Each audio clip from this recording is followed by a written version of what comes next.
Aujourd'hui dans le Bitcoin, les baby bulls cherchent à acheter le dip. On a calmé un peu le marché niveau funding rate et dès que le prix a fait un plus 7%, ce petit truc là, eh bien les funding rates ont fait un plus 200%. On est passé de 0,01 à 0,03 en même pas un jour ou deux, ce qui est énorme. Historiquement, des bien plus gros mouvements ont fait quasiment que dalle sur le funding rate. Est-ce que les baby bulls achètent suite à leur conviction profonde ou suite au chuchotement des arbres qu'ils entendent dans leur subconscient?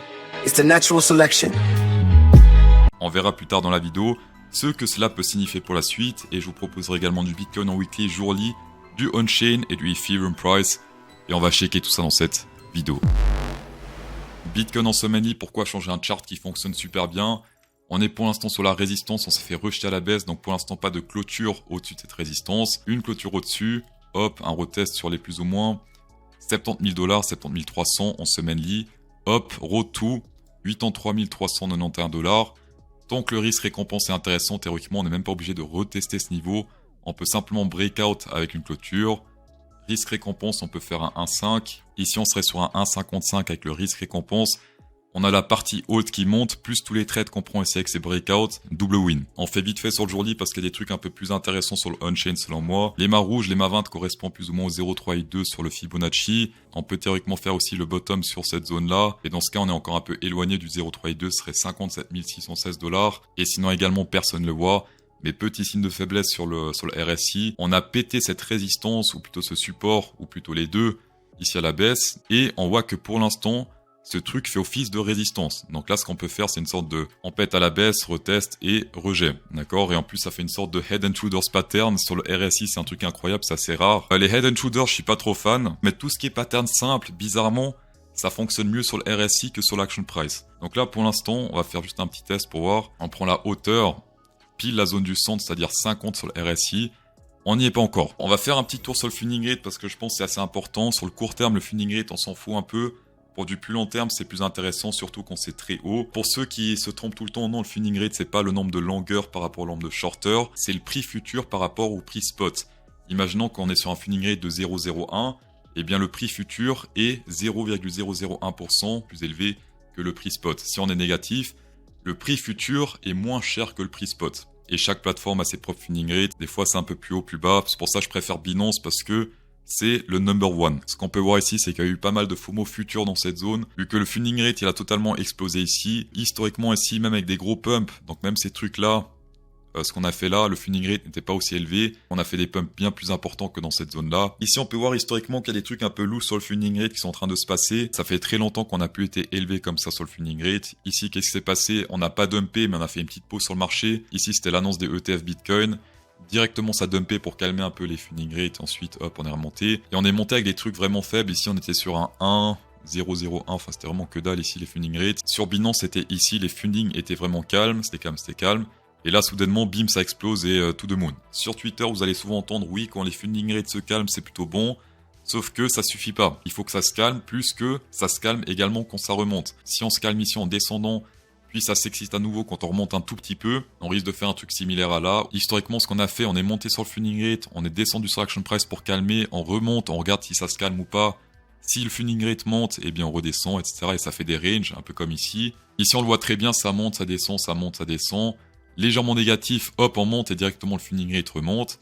Ici, c'était très négatif, fallait acheter. Quand on monte et que c'est négatif, les gens n'acceptent pas le pump et continuent de shorter, ce qui crée de la liquidité au nord. Donc ça c'est très bon. Vous avez compris, là je m'attends soit à du range pour calmer un peu le marché, soit un range qui descend un peu histoire de virer quelques mondes pour retransformer si le funding en négatif, ce qui peut être pas mal. Et même niquer un peu l'open interest parce qu'il est extrêmement élevé en ce moment, histoire de calmer un peu le marché pour mieux remonter. Ou créer un bear market, mais ça bien sûr on l'espère pas. Et chose très importante également, prendre des profits trop tôt, c'est une phrase de perdant, faites-en ce que vous voulez. Ici ils ont pris le profit loss et ils l'ont mixé avec le moving average et ça crée la surchauffe de bull, surchauffe de bear. Souvent quand c'est rouge foncé, c'est pas très bon pour acheter, en tout cas sur le court moyen terme. Et souvent quand c'est bleu foncé, eh bien c'est pas très bon pour vendre. Les bleus foncés ont très bien fonctionné historiquement parce que souvent c'était des zones d'achat moyen terme ou long terme. Même ici, celui qui a acheté là, il a dû se faire un 30%, 40% facile, là également. Celui qui a acheté également ici autour des 20 000 $ couillé en or. Et ceux qui achètent là, eh bien pour l'instant, c'est pas forcément des zones de vente comme on peut le voir ici. Mais souvent des zones où ça risque de corriger pas mal par la suite. Ici c'était un 30%. Ici, c'était le top avant le crash Covid. Ici, pas mal de corrections également. Donc, attention à ceux qui veulent acheter du rouge foncé parce que souvent le profit et loss est très élevé. On va passer à la distribution des $100 sur BingX. Bravo la Team Plus qui a gagné de justesse. C'était très serré. Là, on est sur du 67 900 et c'était très peu au-dessus du prix annoncé vendredi, il me semble.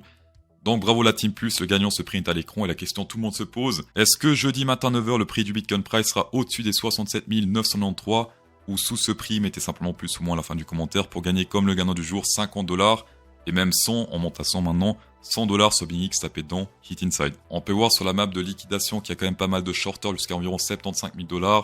Dans cette zone-là, pas mal de shorters à levier, donc pourquoi pas venir liquider tout ça. Alors attention, ça c'est quelque chose qu'on a vu sur la chaîne CryptoSauce. Attention à ce graphe de liquidation long terme, parce que souvent ces données sont faussées. J'avais prouvé ça une fois dans une vidéo, libre à vous de retrouver ou pas. Chose court terme également intéressante ici, 66 288, zone très intéressante. Au nord également, mais clairement moins pour l'instant qu'au sud. Est-ce que les whales achètent ou les whales vendent? En tout cas, ce qu'on voit pour l'instant, c'est que les dauphins sont en train de vendre depuis pile poil ce top, autour des 72 000 $. Depuis cette zone, ils vendent, et depuis cette zone, eh bien, le prix fait que se casser légèrement la gueule. Les whales achètent, les dauphins vendent. Pour l'instant, les dauphins ont raison parce qu'ils vendaient déjà pendant que le prix continuait de monter. Et pour l'instant, en tout cas, pas de signe de force du côté des dauphins. Et niveau order book, on peut voir qu'il y a quand même pas mal de marge ici au nord. Et ma théorie, bien sûr, c'est que les ordres attirent le prix. J'exclus pas ici un retest du top, d'accord, histoire de virer un peu l'argent qu'il y a dans cette zone-là, plutôt de prendre l'argent dans cette zone et remplir un peu les frais de trading. Et si vous souhaitez que les exchanges profitent moins de vous, c'est-à-dire prennent moins de frais de trading sur vous, eh bien, en description de vidéo, vous avez 10% de rabais sur BingX et sur BitGet. BitGet, c'est un des plus gros exchanges dérivés. BingX, si vous souhaitez pas vous limiter, si vous souhaitez pas rester bloqué sur le marché crypto, eh bien, BingX, parce que vous pouvez faire les cryptos plus plein de marchés tradis. Et no KYC obligatoire, tapez dedans, Hit Inside. Est-ce que vous vous rappelez, la semaine passée, on a tiré des ranges parallèles sur le Ethereum en semaine vie? Eh bien voilà, magnifique, magnifique. Pour rappel, la semaine passée, on était sur 0 bougie rouge, c'était full FOMO sur le Ethereum. Sur la chaîne CryptoSauce, on a posé un cadre. Et qu'est-ce que fait le Ethereum par la suite? Eh bien, pile poil sur cette résistance. Pile poil avec la tige, eh bien, pour l'instant, c'est rejeté par ce niveau. Mais je rappelle que c'est mieux de trader les breakouts que les rebonds, puisque c'est les breakouts qui confirment les targets et non pas les rebonds. Donc ici, pour faire simple, si on breakout cette zone ici, rouge la hausse, un retest, eh bien, hop, road to niveau suivant. Ce serait 7754 $. Donc on pèterait la terre si on pète ce niveau ici à la hausse. En tout cas, c'est la prédiction de ces ranges. Et ce qu'on peut faire également, c'est une sorte de ligne horizontale avec ces deux tops qui sont là, ou même un rectangle qui prend tout en compte. On fait ça et on prolonge à droite. Et on est également dans la zone de résistance par rapport à la tâche, puisque c'est dans ces zones-là qu'on a eu des grosses corrections historiques, une fois là, une fois là. Et là, on n'a même pas réussi à tester pour créer le bear market. Et d'ailleurs, ce rejet a été créé par quoi? Par le centre de ce range, puisqu'on a pété ce truc à la baisse, retest centre du range, et pétage à la baisse, road to bikini bottom. On va passer sur la dominance du Ethereum Price. Les gens ont essayé d'apprendre des ETF Bitcoin, c'est-à-dire acheter la FOMO post-ETF et vendre une fois que les ETF sont annoncés. Les gens, ils ont essayé de faire la même chose ici sur le Ethereum. Pour l'instant, ça marche plutôt bien. Je dis pour l'instant parce que là, on a clairement une grosse résistance qui est en train de se former.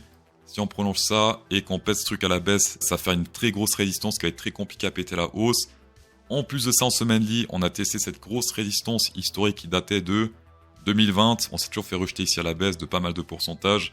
Et là, on a pénétré cette zone et un rejet de plus à la baisse. Est-ce qu'ici, on peut faire une sorte de range parallèle? On va voir ça. Je pense pas qu'il sera très joli à voir, mais on a une sorte de support dans cette zone. D'accord? Ici, pas mal de rebonds. Une fois, deux fois, on va virer les EMA comme ça, on voit mieux. Rebond, rebond, rebond. Rebond également. Donc, ça ne fait pas rien. Je trouve qu'il est pas mal.